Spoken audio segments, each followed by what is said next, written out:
¿Qué tal, amigos? Bienvenidos una vez más a esta serie de videos en los cuales hago un repaso, una review de la colección de novelas gráficas de DC Comics. Mi nombre es Javier Paredes, como algunos ya sabrán. Vamos a hablar en este caso del volumen número 13. Se trata de el segundo volumen de Tierra 1 de Michael Straczynski y Shane Davis. Bien, además trae el Action Comics número 1 de 1938 que marcó el inicio de la edad dorada de los superhéroes con la aparición de Superman. Bien, la edición, como siempre, impecable en cuanto a lo que es impresión y material. Como siempre les recomiendo que traten de evitar leer esa introducción, déjenla para el final porque puede llegar a spoilearles alguna cosa que tiene que ver con la historia. Spoilearles, así se dice. Después trae también el qué pasó hasta ahora, el previamente, que te pone un poquito en contexto. Si no, podés agarrar y hojear el tomo anterior, el tomo 1, y te sacás y ya te pones en situación. Después, como material extra, les decía, trae el Action Comics número 1 de Jerry Siegel y Joe Shuster, publicado en junio de 1938, que marcaba el inicio de la edad dorada de los cómics. Y bueno, la primera aparición de Superman, el primer superhéroe de todos. Ahí tenemos, en la primera página te cuentan el origen muy escueto, muy cortito, y después eso se ampliaría en la Superman número 1, que se publicó tiempo después.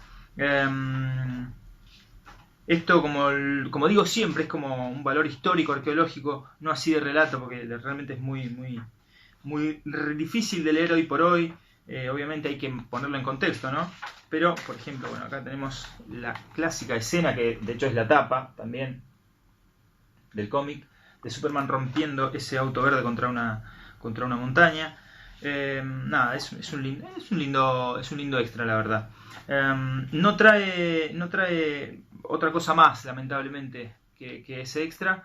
En cuanto a la historia, bueno, acá Straczynski indaga un poquito más en lo que es la vida personal de Superman y los sentimientos de Superman, el pasado de Superman y cuestiones que tienen más que ver con cómo se relaciona él con la demás gente, con el resto de los humanos en general, con el planeta en general y con sus seres más allegados, ya sea en donde trabaja o sus vecinos, etc. Hay una introspección, una mirada bastante interesante a lo que es el sentimiento de Superman, a ese sentimiento de soledad y tristeza que tiene el personaje, que está buenísimo, y se pregunta, se plantean un montón de preguntas que se intentan resolver en este tomo en cuanto a qué es lo que debe hacer Superman y cómo debe actuar, y también cómo lo ven los demás, sobre todo cierta gente que piensa que puede llegar a ser potencialmente peligroso.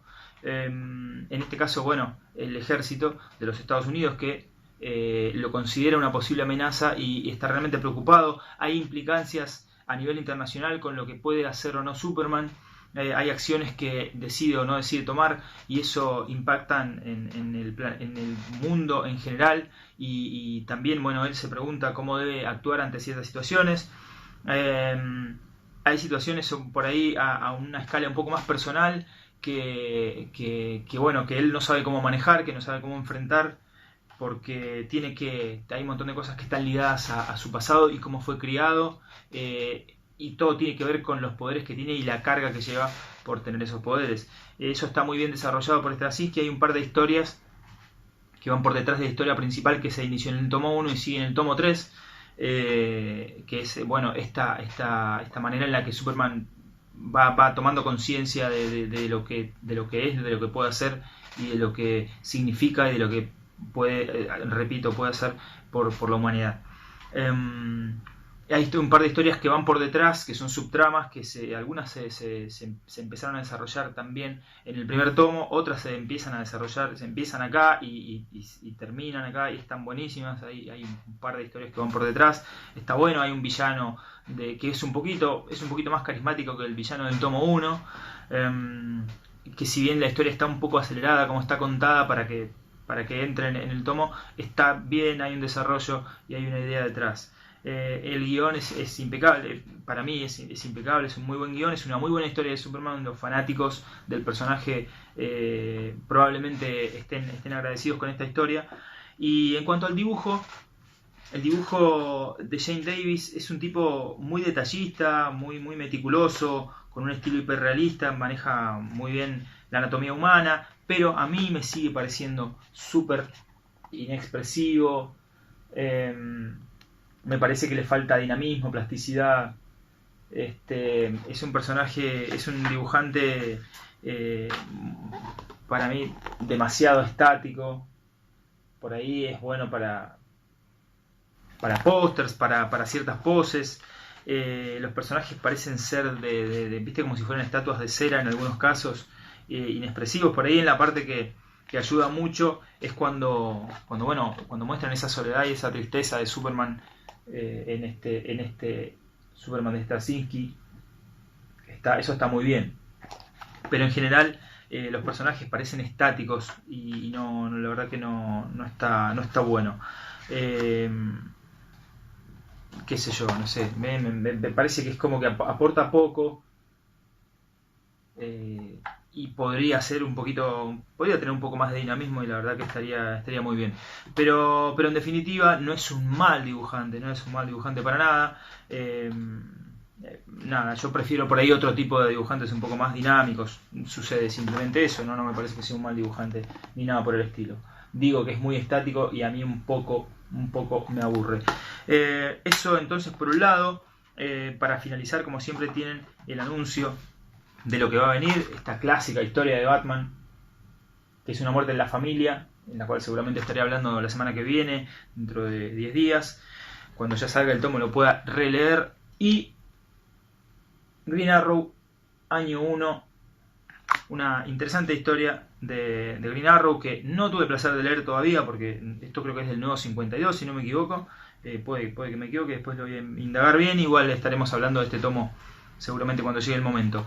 Por el lado de las comparaciones, que a mí me gusta hacer siempre, SC Sudamérica, ¿se acuerdan cuando SC, el catálogo del cómic, tenía su filial sudamericana, que inundaron el mercado con cientos de títulos? Bueno, Tierra 1, volumen 1 y volumen 2 salieron en una edición de tapa blanda, como pueden ver, una edición de tapa blanda que es idéntica a la edición de Salvat, excepto por la tapa dura y excepto por los extras. Después el rotulado es exactamente el mismo. De hecho, los archivos evidentemente son los mismos, porque las letras están puestas exactamente igual, de la misma manera, son las mismas tipografías.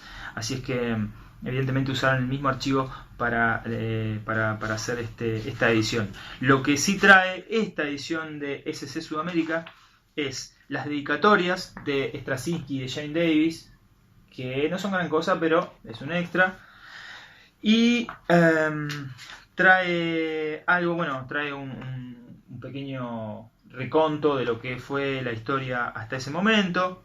Y trae al final una pequeña nota que tiene que ver con la historia, que escribió Lois Lane para el Daily Planet. Y un reportaje, una nota que hace también Clark Kent sobre este personaje, que tiene mucho que ver con lo que pasa acá en este cómic en particular. Y finalmente bocetos de Shane Davis del Parásito. Como pueden ver ahí, los bocetos de Shane Davis del Parásito. Entonces, esto no lo tiene la edición de Salvat. Bien, no lo tiene la edición de Salvat, pero la edición de SC Sudamérica no tiene el Action Comics número 1, así es que tienen cosas distintas en cuanto a extras. Calculo yo que la edición de SC Sudamérica debe estar más barata, así que si es por leerla pueden conseguir esta edición, seguramente debe estar bastante barata. Bueno, nada, en definitiva, más allá de eso, yo creo que es un tomo súper recomendable, sobre todo para los fanáticos de Superman. Es recomendable, y del cómic de superhéroes en general está bastante bien escrito, tanto el tomo 1 como el tomo 2. El tomo 2 es un poco mejor, incluso porque se mete con otras cuestiones. Y después el tomo 3, que es como que viene a cerrar esta historia, que en realidad es un universo abierto ¿no? Se puede continuar tranquilamente. Straczynski o quien sea, llegado el caso, puede seguir con estas novelas gráficas, que sí son novelas gráficas propiamente dichas. Pero bueno, por lo que yo sé hasta ahora, ese tomo 3 de Superman Tierra 1 no está entre los títulos, los primeros 60 títulos por lo menos que tiene planeada esta colección. Yo estimo que si llega a haber una expansión de la serie, cosa que probablemente suceda si se vende bien, debería estar el tomo 3 de Tierra 1 en esa expansión, porque si no es como que queda incompleta la historia. De todas maneras, sigo insistiendo en que es una lectura recomendable tanto el tomo 1 como el 2 y el 3 si le pueden conseguir. Si no, esperaremos a ver que aparezca esta expansión cuando esté por terminar los primeros 60 tomos. Y si no, bueno, a buscarla, que se consigue, si no me equivoco, SC la sacó o si no en inglés, lo que sea. Bien amigos, nos estaremos viendo entonces en el próximo video. Recuerden, si visitan el canal por primera vez, suscríbanse, no sean tímidos, y si les gustó, recomienden y dejen sus comentarios. Nos estaremos viendo en el próximo video, que va a ser Batman, una muerte en la familia. Adiós.